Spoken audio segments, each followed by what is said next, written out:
د نن نه 400 کاله مخکې خوشحال خان خټک چې د کومو بیمارو نشاندهي کړې ده هغه نن ټولې په پښتون قام کې موجود دي او ومغول ورته بحث کار ښکاره کړم چې راځي راڅخه روح د فرید خان شي. دا فرید خان څوک دی؟ نو خوشحال خان خټک وایي چې ما اوس دا فیصله کړې ده چې زه به د مغولو خلاف جنگ کوم، مغولو له به شکست ورکوم.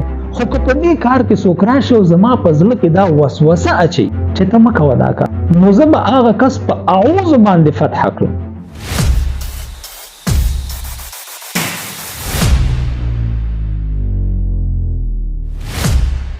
چې مغول وته مې وتړله توره، درست پښتون مې و عالم ورته ښکاره کړ.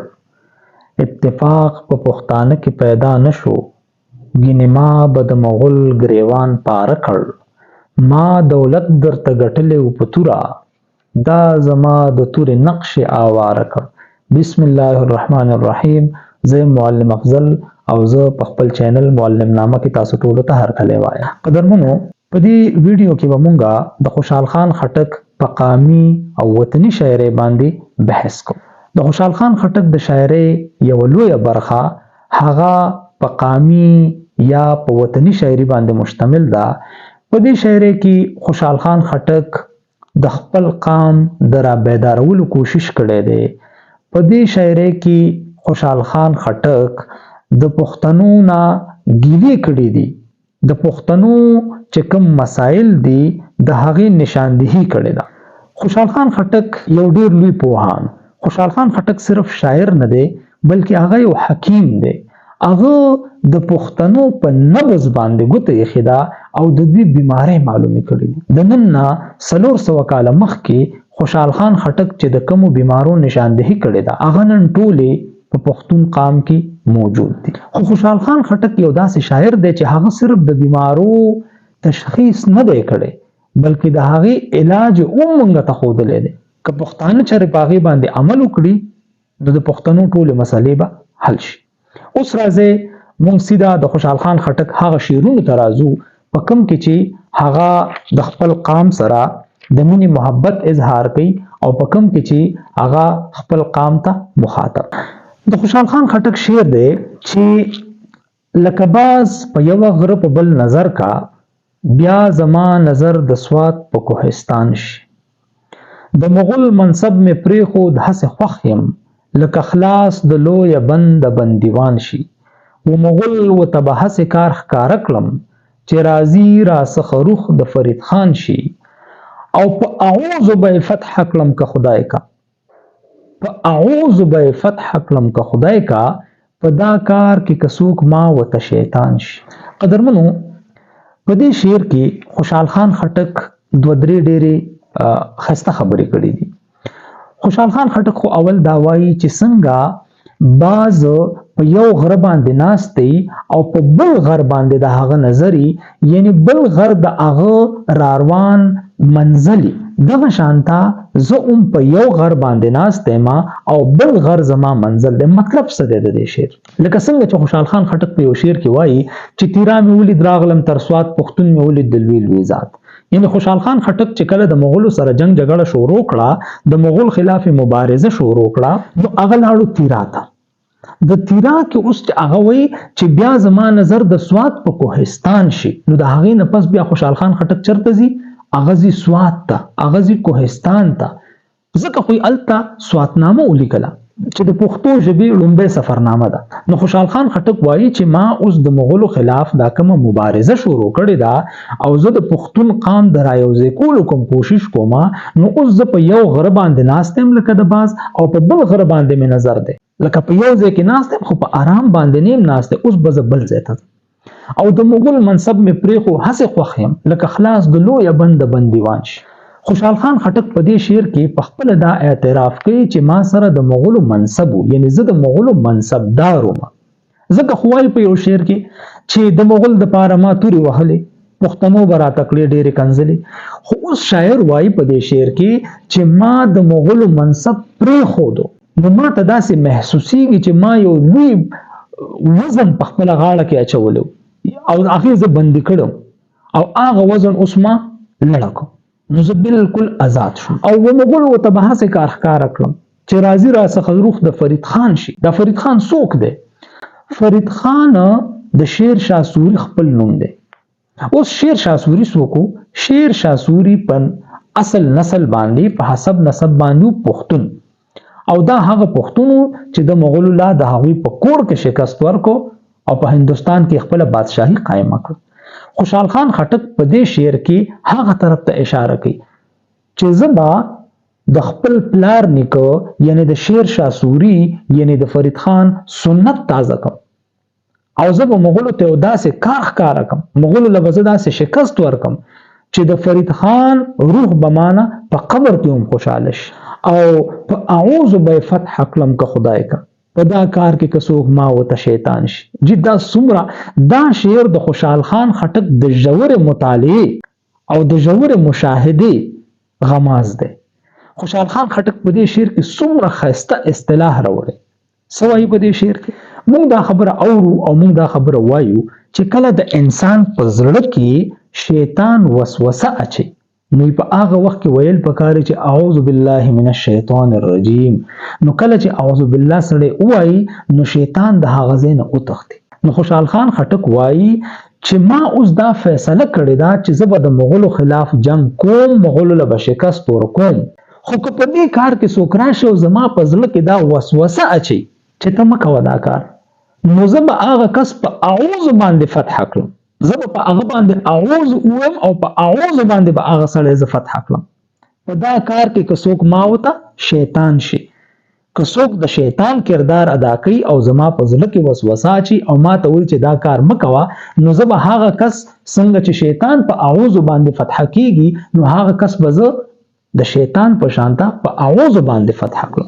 یو بل ځای کې خوشحال خان خټک وایي چې لیوني شول پښتانه په منصبونو، خدای ما ژغور له هسې غضبونو، پښتانه لره لوی عیب دی کې ګوري، پښتانه لره لوی عیب دی کې ګوري چې نازیږي د مغول په لقبونو.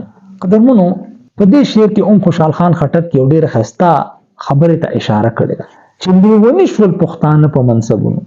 کله چې اورنګزیب عالمگیر بنفس نفیس په خپله باندې د خوشحال خان خټک د مبارزې نه د حملو نه تنګ شو، نو هغه حسن ابدال ته په خپله باندې رالی، دلته هغه کېناستو او په پښتنو کې منصبونه تقسیم کړه، جاګیرونه تقسیم کړه.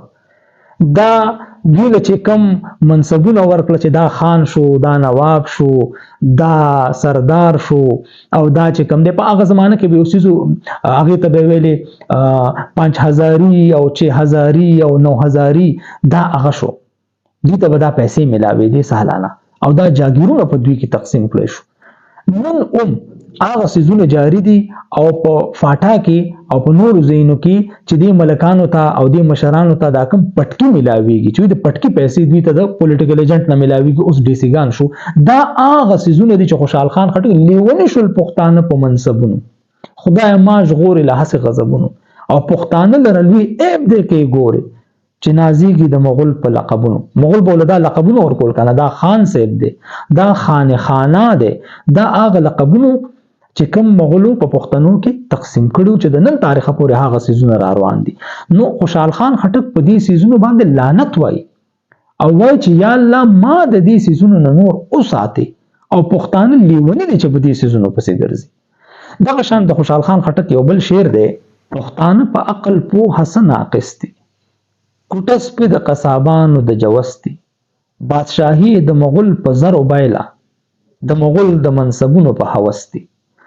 دا وګوره په دې شعر کې هماغه خبره د هغې یو تسلسل دی چې خوشحال خان خټک فرمایي چې پښتانه په عقل پوهه څه ناقص دي، کوټه سپي د قصابانو د جوستي، او بادشاهي د مغول په زر و بایله، د مغول د منصبونو په هوس دي. ګوره خوشحال خان خټک په ډېرو څیزونو کې په ډېرو شعرونو کې دا اعتراف کړی دی او د خپل ژورې مطالعې په بنیاد باندې هغه دا خبره کوي چې پښتانه په عقل پوهه ناقص دي. دا به موږ په مخکې شعرونو کې د دې احاطه کوو. خوشحال خان خټک یو جهاندي دا کسو، هغه دنیا لیدلې وه، هغه د دنیا خلک لیدلي وو. ځکه زه دا خبر اکثر کوم چې خوشحال خان خټک صرف شاعر نه دی، خوشحال خان خټک یو غټ سردار دی، خوشحال خان خټک یو غټ پوهان دی، خوشحال خان خټک یو غټ حکیم دی، هغه صرف شاعر نه دی، هغه د ټول معاشري مطالعه کړې ده، هغه کتلې ده او بیا د هغه د بیمارو هغه تشخیص هم کړی دی. نو په دې شعر کې خوشحال خان خټک مونږ ته وایي چې پښتانه د هندوستان بادشاهانو او په دوی کې دا پوتنشل شته، په دوی کې دا طاقت شته چې دا د هندوستان بادشاهان شي. خو دوی په مغولو باندې بادشاهي په 100 پیسو باندې ومنله، د مغول د منصبونو په هوس دي. بس مغولو له منصبونو ورکړي چې ته خان صاحب شوي، ته سردار صاحب شوي، ته ملک صاحب شوي او د دې په هوس کې دوی پوره بادشاهي وبایله.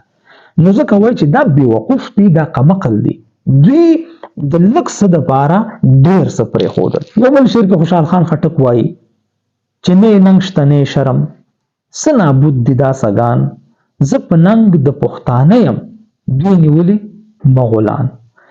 دا خوشحال خان خټک خو په دې شعر کې اصل کې ټولو پښتنو ته هم اشاره ده، خو د خپل خاندان وګړو ته هم اشاره ده، ځکه چې د خوشحال خان خټک زوی بهرام خان او د ترونه هغه هم د مغولو په طرف او د دوی د وجه خوشحال خان خټک بیا خپل وطن پرېښودو او تیرا ته لاړو.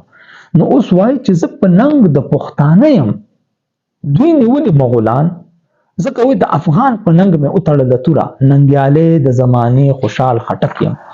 نو قدرمنو دغه شانته خوشحال خان خټک په یو بل ځای کې دا وایي چې هر چاره د پښتون تر مغول ښه ده، اتفاق ورسره نشته ډېر ارمان، که توفیق د اتفاق پښتانه مومي زوړ خوشحال به دوباره شي په دا ځوان.